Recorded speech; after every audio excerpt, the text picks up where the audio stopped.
Gonna be quick. Okay, it's Monday, May 5th, Cinco de Mayo Day. It's 5 o'clock. We'll call this regular city council meeting to order. I'd like to welcome everyone. And if everyone would please stand and join me in the Pledge of Allegiance. I pledge allegiance to the flag of the United States of America and to the republic for which it stands, one nation, under God, indivisible, with liberty and justice for all. Roll call then. Brad. Rodney. Here. Jessica. Here. John. Here. Kathy. Here. Harlan. Here. Entertain a motion to approve today's agenda. So moved. Second. Motion from Harley, second from Don. Any discussion? Vote please, Deb. Rodney. Yes. Jessica. Yes. John. Yes. Kathy. Yes. Harlan. Yes. Motion carried. Across the mayor's desk, I want to thank Flynn McCann for he's our videographer. And Flynn, I understand, will be with us a good share of the summertime. So, good. Also, I'd like to share with you some information that was given to me by Mark Davis about James Leslie Wilkinson, who is an Algona native. Got a little bit of information to share with you, and then I have a proclamation to read honoring him.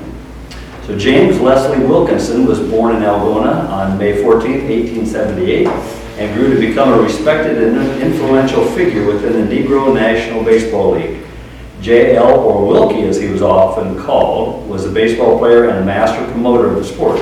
He was an advocate for athletes of all nationalities and created an all-nations team that included Native Americans, African Americans, Chinese, Japanese, Frenchmen, Filipinos, Scotsmen, and Caucasian American players.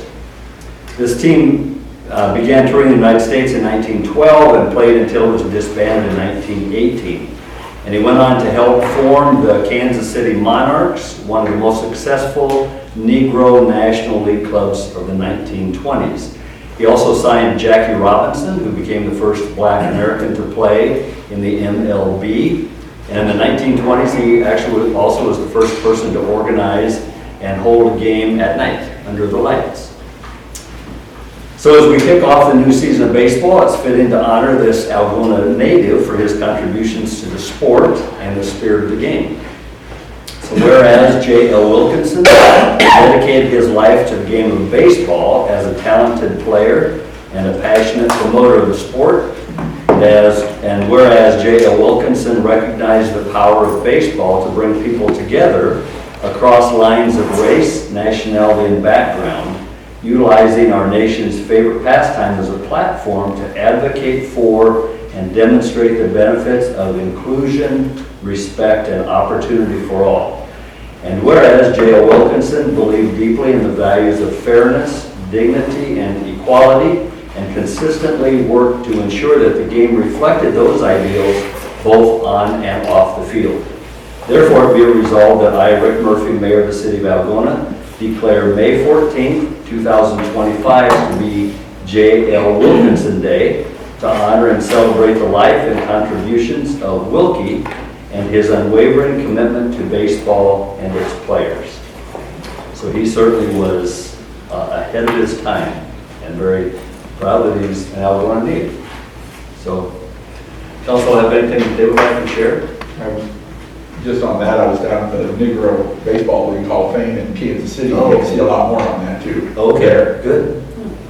So, Yeah, I think he's in that Hall of Fame and the MLB Hall of Fame. yeah. I think so too, yeah. Okay, we'll move to an update from the city administrator. Yeah, a few announcements. The first one hasn't been posted yet, but will go live here later this week. But we'll be hiring for a new cemetery superintendent. And then also on the job front, we've got a position posted for a patrol officer to join the city. So that went live last week. And we are accepting applications through May 22nd on this patrol officer position opening. Spring cleanup day coming up will be Saturday, May 10th at the Aquatic Center. I'll be from 8 a.m. to 2 p.m. just the one day on that Saturday.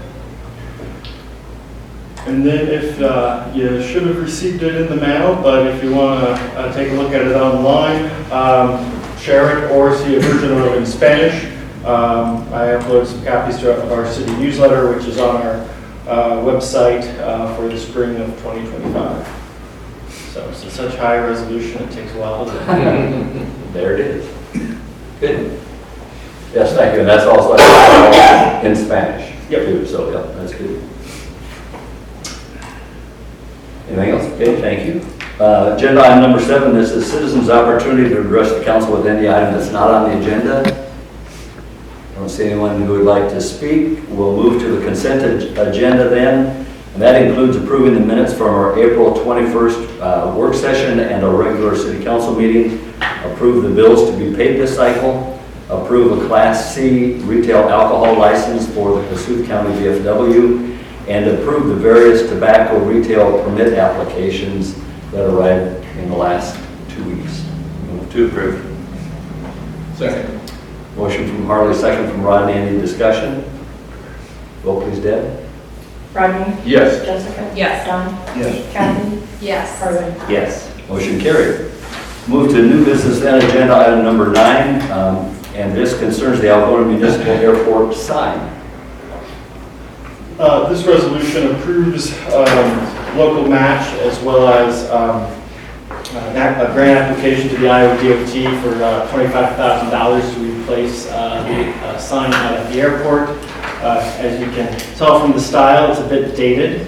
I personally really like it. It's retro, it's come back in style, but it's been deteriorating over the years. And with one of the last big storms that we had, there was some damage. It was not originally in our capital improvement plan, but given the damage, this grant opportunity for a 50-50 cost share through the DOT, want to pursue that, and that's what this resolution approves. And then with that, when we make that upgrade, our plan is that we'll have the Algona Municipal Airport sign, but then also take that opportunity to add a welcome to Algona element to it as well. So final design is to be determined, but the grant that we recently found out about closes this month. So we've got a good number for an estimate to get the application in, and then we'll work on the final design on exactly what it says and where, how it will be structured, and then bring that back to council. But at least gets us in the funding queue. So is that going to be kind of in the style that we're doing other signs around town? Yep. So it'll follow the logo color scheme of the master guidelines that we have for branding that we had 2 years ago. And Signworks is working on this Yep. for us. Motion to approve the resolution. Second. Motion from Rodney, second from Kathy. Any other discussion? Vote please, Deb. Rodney? Yes. Jessica? Yes. Don? Yes. Kathy? Yes. Harlan? Yes. Motion carried. Agenda item number 10 is a resolution setting wages and benefits for fiscal year 2026. Annually, we adopt this resolution, setting the wages for the upcoming fiscal year as well as what benefits to be offered to city employees. So this numbers in this resolution will generally become effective July 1st, 2025. The union contract had a 2.5% raise. Generally, that was what we did for all the other positions as well, with some market rate adjustments for our law enforcement departments. Other than that, happy to answer any questions.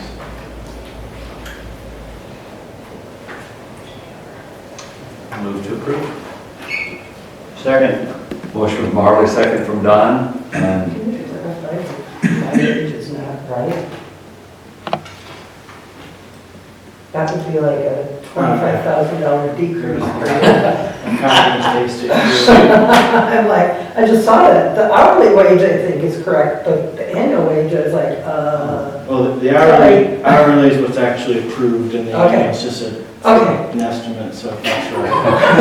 Because it doesn't have overtime or comp time or any of that in there, so. We thought we were gonna sneak that through and save you money. well, I and they go, oh, sorry. So with the corrections to the clerical and the annual, if you want. Okay, I move to approve the corrected That's okay. Wages. So we have a motion, and who seconded it? Yes. Don did? Okay. I think it was Harley and Don. Yep. Any other discussion? I just say we went through it pretty thoroughly in the ways and means. Yeah, we did, yeah. Kind of agreed that these are where they needed to be, so. Yeah, yeah, And looked at all the statistics and data. yeah. So, vote please, Deb. Rodney? Yes. Jessica? Yes. Don? Yes. Kathy? Yes. Harley? Yes. Motion carried. Agenda item number 11 is to set a public hearing regarding the proposed fiscal year 2024-25 budget amendment. This item is to, just by motion, approve a public hearing for it to be May 19th at 5 PM on the FY25 budget amendment. Overall, the revenue increase is proposed as $6,877,149, and expenses amended to increase to $6,887,633. Really to account for final numbers on budget transfers for some capital accounts and closing out some capital funds, some emergency equipment replacement that we had, just where some of the parks capital projects hit in terms of the budget year. And then on the revenue side of things, the big ones are for the wastewater, the loan proceeds for the actual construction costs as we draw that down as we pay those bills.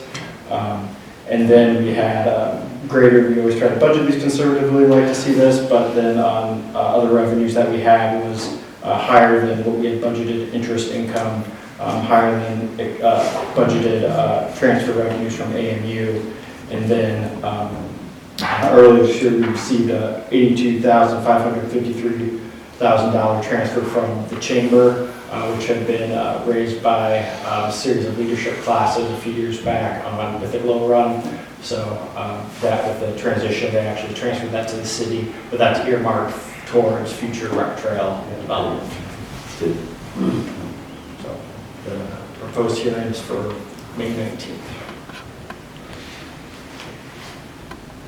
Motion to set the public hearing for May 19th. Second. Motion from Rodney, second from Jessica. Any discussion? Vote please, Deb. Rodney? Yes. Jessica? Yes. Don? Yes. Kathy? Yes. Harley? Yes. Motion carried. Agenda item number 12 is to approve a street closure for party in the park events coming up in June, July, and August. We have Avery with us.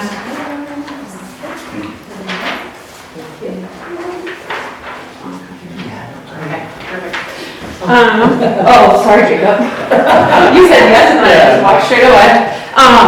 We're just requesting the normal street closure on Nebraska Street, right from Carnegie Lawn, from Dodge to Moore.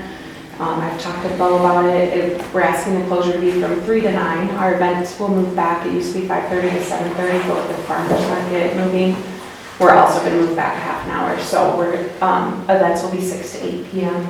We normally have that road opened up by 9 p.m. or 8 by 8:30, but we just do request 9 just to be sure. We're excited for the fun themes we have this year. We'll kick it off on June 4th with Service Over Self, getting more in community involvement is the goal for that one. So, any questions?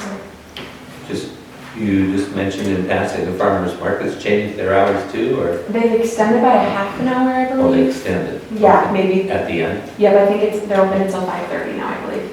Oh, okay. Because it used to be 3 to 5, and Yeah. I think it's to 5:30 It's now. just people are waiting there when they show up, so. Oh, yeah. yes, I think it's It'd 3 be to good 5:30. Oh, okay. Yeah, they extended it by that half an hour, I think. That'd be a Joanne question. Be a nice tie-in then with part of the park. And Yeah, it'll all work out nicely, we hope. So, And then from 6 until 8 p.m. from now on, yep, for this year. just this year. Yeah, we're just All at three. 1,000. Yeah. Yep, all Yeah. 3. Good. It's been a great event. Motion to approve the street closures. Second. Motion from Rodney, second from Kathy. Any discussion? Vote please, Deb. Thank you. Rodney? Yes. Jessica? Yes. Don? Yes. Kathy? Yes. Harley. Yes. Motion carried. Thank Thank you. you, Avery. Yeah, thank you. And agenda item number 13, this is to approve the route for Hospice of the Heartland 5K Run and Walk on May 29th. I can talk about this one. I am the social worker for Hospice of the Heartland, and this year is actually our 35th anniversary as Hospice of the Heartland. We were Hospice of Cassuth County for a few years first, but we've been serving both Cassuth County and Hancock counties for 35 years, and that's when our name changed. So to celebrate that, we are going to hold a 5K after our butterfly release. And it's going to be May 29th, and it's going to start at Teets Park, and then we will just use the bike path where it goes behind Homestead, and then take it around to where it starts on Elm Street, just kidding. And then take it, or go down Clark Street back to State Street and then past Teets Park again. And that's about 1.75 to 78 miles. And we're actually gonna do it twice so that the route's 3.5 miles for 35 years.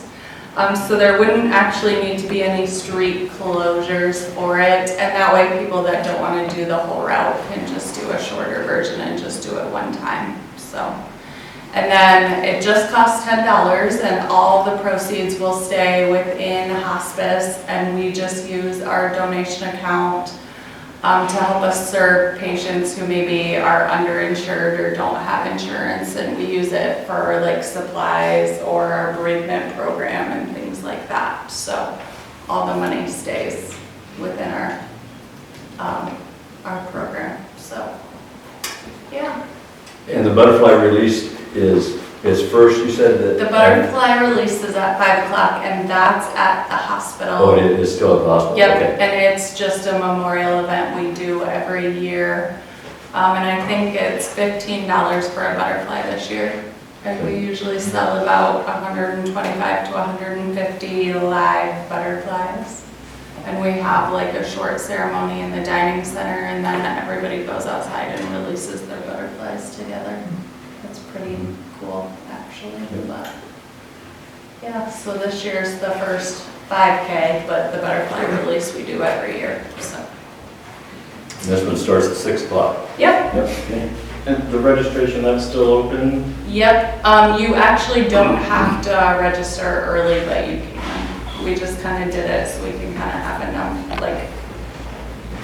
number, but you pay when you get there, so, yeah. Very good. I don't know, I think there's a well-known celebrity who lives on Clark Street that probably Right. can buy drinks and snacks for everybody. He'll be out at the end of his End of driveway, his driveway. passing out water. Well, there's two well-known celebrities, you are right.